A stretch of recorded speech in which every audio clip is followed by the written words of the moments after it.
voltar no tempo sobre trilhos. Nosso destino, 1864, um ano marcado pela vontade de crescer.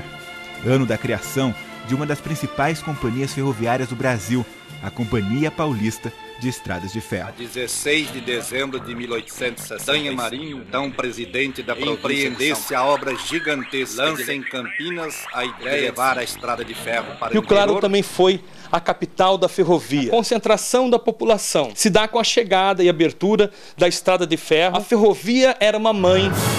A primeira empresa privada, capital nacional, ideia de fazendeiros que tiraram do próprio bolso o dinheiro para a construção da linha férrea.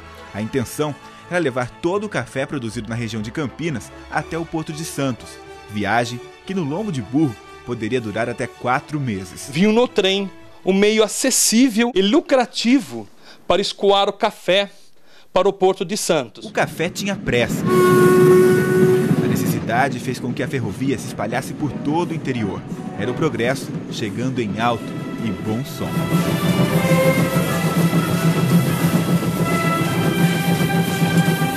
As ferrovias redefiniram a paisagem urbana e rural brasileira. Sublinharam com trilhos a presença de pessoas, onde antes a natureza reinava soberana. Em Rio Claro, a ferrovia chegou em 1876 e transformou a cidade em um dos principais polos ferroviários da região. A oficina da Companhia Paulista, tão importante na manutenção dos carros e vagões, foi construída no município. O que a gente vê é imagem rara: mecânicos, eletricistas, ferroviários construindo a história. Getúlio Greve estava lá.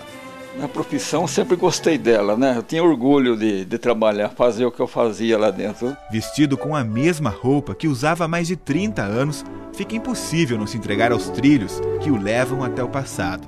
Quanto eu rolei debaixo de vagões por aí. Mexe em cada ferramenta para relembrar a única profissão que teve na vida. Parece uma criança curiosa fuçando a caixa de brinquedos. Quantos trens haveria de ter consertado? Quanta riqueza ia e vinha graças ao trabalho de Getúlio? São perguntas que a memória cuidou de esquecer as respostas, mas que estão encravadas no tempo. Se a grande quantidade de carga transportada impressionava, afinal, a essa altura, São Paulo era o principal produtor nacional de café, o que dizer sobre o número de pessoas que circulavam pelos 78 trens que chegavam e partiam da estação todos os dias. A ferrovia, que leva quase tudo embora, também sabe recompensar.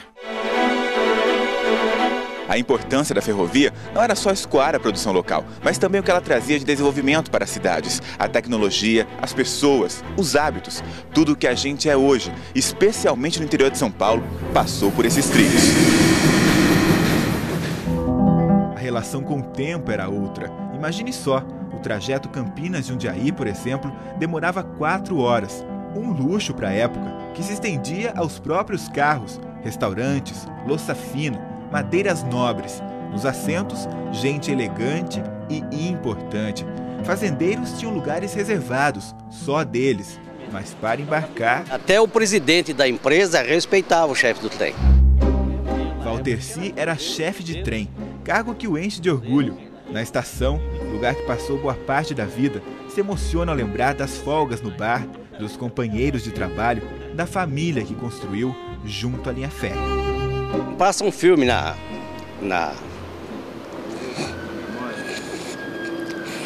Você emociona, você vai ter... É. Duro. Nunca teria terminado os trens de passageiros. É uma classe de trabalhadores unidos. Quando resolviam cruzar os braços para reivindicar, era um Deus nos acuda. Talvez seja por isso que o Wilson só tem a reclamar do salário. Ele trabalhava com amor, embora ganhasse um salário pequeno. Em Rio Claro existem cerca de 4.000 ferroviários aposentados. Nós reunimos 4 na estação que deu a eles, acima de tudo, dignidade. São sobreviventes da ferrovia, que não demoraram muito para lembrar e reviver a melhor época da vida deles. Você lembra disso, hein? Lembra? Chefe de trem, maquinistas. Você picotar, ficava o número do alicate. Bem minúsculo, mais minúsculo. Era acho que um oitavo ou 3/16, viu? Um furo da estrelinha e já carimbar o número também.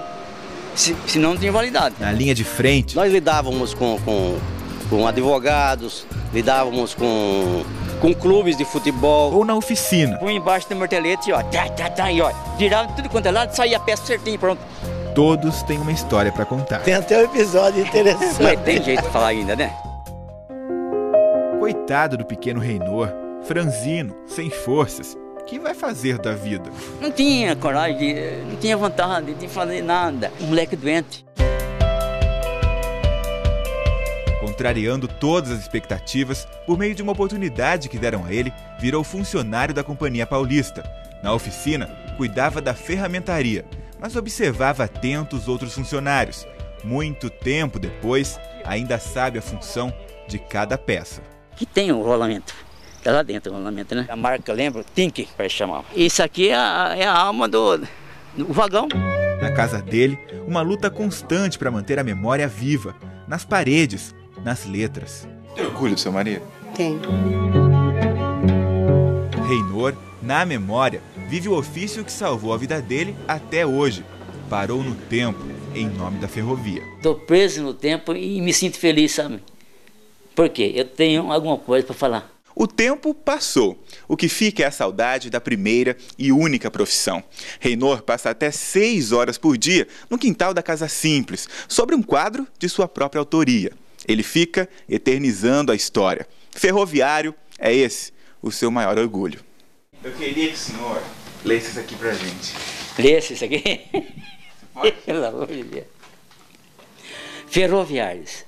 Jamais foi tão oportuno dizer-lhes algumas palavras. Os trens de passageiros eram o máximo em conforto e pontualidade. Eu não vou ler mais abaixo aqui, onde eu estava.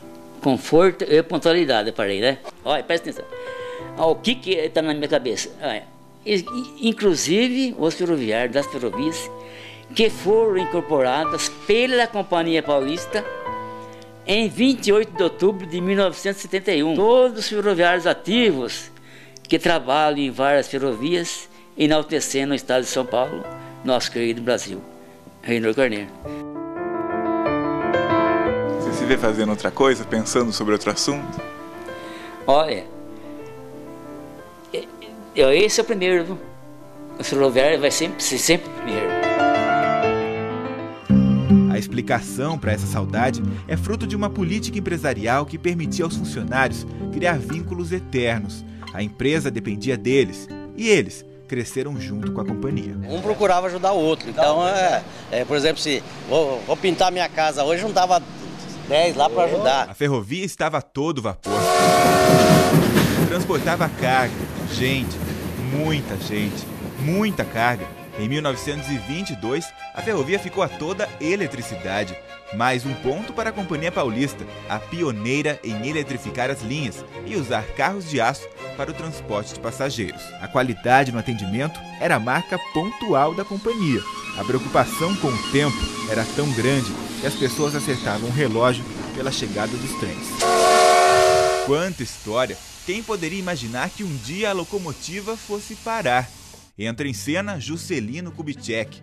No governo de JK, até houve investimentos e compras de locomotivas a diesel, mas pesquisadores do transporte brasileiro acreditam que a administração federal não atentou para um detalhe muito importante: o material humano. A ênfase agora era no transporte rodoviário. Quanta decepção! Uma coisa muito triste, ruim. Por que o Brasil, um país desse que tem tudo, o trecho da linha, tudo pronto, não tem um trem de passageiro? Em matéria de administração, foi um fracasso. Modernizaram tanto que até acabaram. A partir daí, a história de sucesso entra em crise. Uma série de greves fez com que a empresa fosse estatizada. A qualidade foi freando nos trilhos. Empregados fiéis abandonaram a empresa. Ficou difícil controlar a multidão insatisfeita. Chegamos a 1971. A Companhia Paulista de Estradas de Ferro foi incorporada pela Ferrovia Paulista Sociedade Anônima, a FEPASA. Daí, a completa paralisação dos trens de passageiros foi na velocidade dos aviões sobre rodas, como eram chamados os trens húngaros. O fim dessa história está no texto do arquiteto e professor Ayrton Camargo da Silva. De fato, fui usuário do húngaro durante algum tempo. e o tempo de viagem entre São Paulo e Campinas era por volta de 1h20.